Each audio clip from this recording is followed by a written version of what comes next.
who the tooth fairy was. I said, oh my God, who was it? I have to know. And she said, my dad. My dad is the tooth fairy. And I remember running home after school and telling my mom, Mom, I know who the tooth fairy is. And declaring it as if I had grown up, that I knew who the tooth fairy was.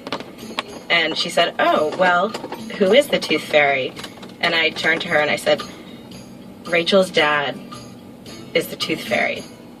Ronnie Loberfeld is the tooth fairy.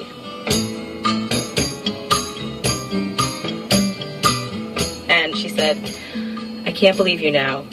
It's totally a secret. You can't let anyone else know. But you're right. Ronnie is the tooth fairy. And, you know, he works really hard. And, you know, it's a secret. So you can't let anyone else know. He is the tooth fairy, but you can't let anyone else know. And from that day on, Ronnie Loberfeld is the tooth fairy. And all of my notes under my pillow were signed, Love, Ronnie Loberfeld.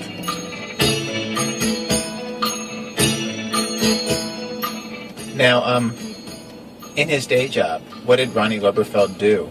I think he did something in finance. He was either an accountant or a stockbroker. He worked next to a Stop and Shop in Massachusetts, in Newton. Had dark hair, wore a suit, and I definitely had images of his driving his Volvo around the Boston area and delivering the tooth fairy treats.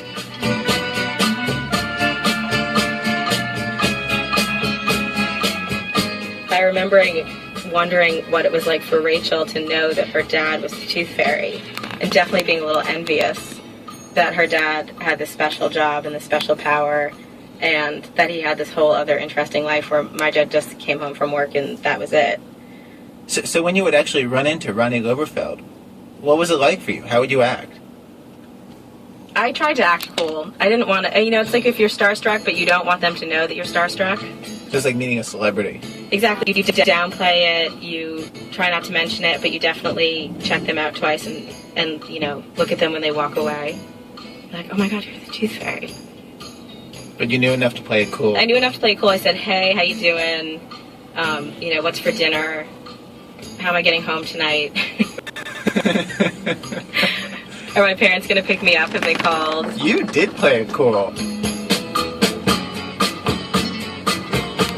One interesting question in all this, why did both girls come to what seems like the least likely conclusion from the evidence in front of them of a parent swapping money for a tooth under a pillow?